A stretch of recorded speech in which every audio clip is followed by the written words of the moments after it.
When Calls the Heart, Season 10, Episode 6, The Heart of the Problem. The show opens up with tourists hogging the spring. Children are on the sidelines. They're complaining about all the people that are there and they can't swim. So they talked to Mr. Hickams and said, how can we, these so many people here, how can we swim?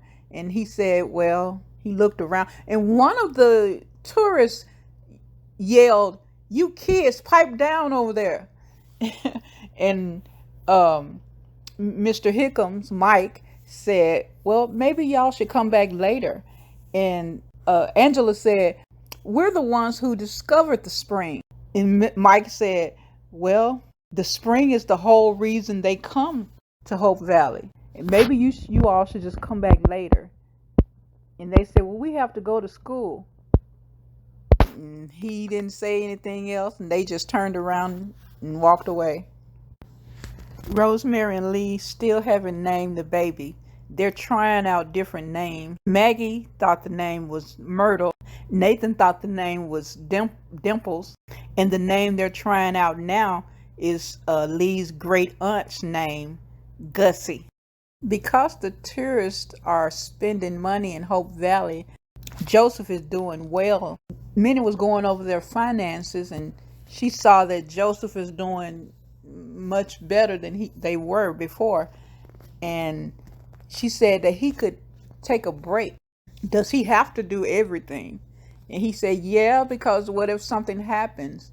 So he needs to keep doing the grind just in case. Minnie had the idea to do another community dinner. And this time they want to do a barbecue. Minnie has her mother's St. Louis barbecue sauce recipe. And Joseph has his mother's Kansas City barbecue recipe. And they're in competition. They're going around town and, talking up their own recipe, trying to get voters on their side. Rosemary and the baby, whose name right now is Gussie, because they're trying on different names, were in the mercantile and they met Elizabeth. Elizabeth was there looking for pencils. And while they were there, Rosemary picked up a music box, and she suddenly got sad. Elizabeth asked her what was wrong, and she hyped up and said, nothing's wrong, everything's good. Me and the baby have to go to Faith to get a checkup.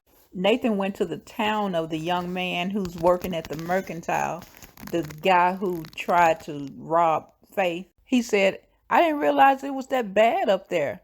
And the guy said, it started getting bad about a year ago when some Union City bigwigs started buying up all the land. Nathan said, what does city folk want with farmland? Harry is his name, said, beats me. Someone from the Union City Holding Company came out. And while they were talking, the lady who wants to buy Bill's land, she was eavesdropping. Later on, Bill said, good news. The contracts from Union City have arrived. Bill said, one more thing. Now that you're staying in Hope Valley, I think it's about time that you attend a Hope Valley event, a community dinner. He said, you should join now that you're officially a member of the community. She said, I wouldn't want to intrude. Bill was in the midst of telling her she wouldn't be an intrusion when she just got up and rushed away, saying, I'm going to have my lawyers look these over. And she looked at him seriously and said, thank you, Bill, for everything you've done. Bill was left standing there, and it looked like, the look on his face was like, I wonder what that was about. At the doctor's office, Faith said the baby seems to be in perfect shape. She said, good job, Mama. And when she was looking at Rosemary was looking sad. And she asked, is everything else all right? Rosemary said, it's been quite hard. Faith said, a lot of mothers get overwhelmed in the first few weeks. It gets easier. Rosemary said, it's not that. I just have so many questions and no one to answer them. Not medical questions, motherhood questions. She said, I know I have wonderful friends that are mothers, but for some reason, I want to ask my own mother. Faith said, Rosemary, you're a daughter without a mother. I'm one too. She said when she was in her residency, she found the hardest role to play was a motherless mother. Rosemary said, I've never heard that term before. Then the baby started crying. She picked her up and sat back down and said, it makes sense. Faith said, when did you lose her? She said, I was 5 when she left, and I was 18 when I found out she had passed. She said, I don't know why all these feelings are coming up. Faith said, grief is funny in that way. It doesn't know time. Rosemary said, grief? Faith said, Rosemary, I think you may be grieving the loss of your mother. Bill stopped by the jail to ask Nathan if he would come with him tomorrow to fix the porch on his house that he sold to Madeline. Nathan said, is there something wrong? He said, why? And he said, because you're coming here tonight to ask me to go in the morning. Couldn't this have waited till the morning? And Bill said, something just doesn't make sense here. Call it Mountie intuition. Joseph was at Elizabeth's. He said Minnie stopped by to check on Rosemary and the baby. Lee came in. He said Rosemary is better, he guessed, and he thanked Joseph for coming over. He asked Elizabeth, how are you supposed to help somebody grieve somebody that they barely knew? Joseph said, blessed those who mourn, for they will be comforted. And that's all we can do. Elizabeth said she has a couple of things that comfort her when she's missing Jack. A note that he wrote to her inviting her to the jail for a dinner and a handmade Christmas ornament.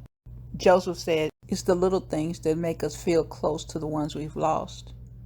Elizabeth asked Lee, does Rosemary have anything from her mother? Lee said when her father died, the executors sent over a trunk that was from her mother, but Rosemary wanted them to get rid of it.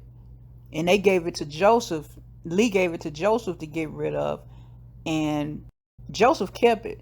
Joseph gave Lee the trunk. When Rosemary came downstairs, she saw the trunk and said, I thought we threw this trunk away. Lee said, Joseph held on to it. He always seems to know when something's important. Rosemary said, thank goodness no one listened to me about getting rid of it. There was a picture of her mother in there and a whole lot of letters that her mother wrote to her. She sent her one letter every birthday. And she tried to visit, but the rules back then or something like that gave her father custody, full custody. And in each letter, her mother told her how much she missed her. Rosemary shared her mother's letter with Elizabeth, and she said, she loved me, Elizabeth, and I feel more connected to her than ever. Elizabeth said, I'm so happy for you. Madeline went to talk to her son to tell him that his father's estate is finished and they can go home now. And the boy said, I don't want to go home. I like it here. She said, I like it here too, but our business is finished. What about your school, your library? You have hundreds of books there to read. He said, I'm alone there. Here I have friends and the hot springs, and I can ride a bike.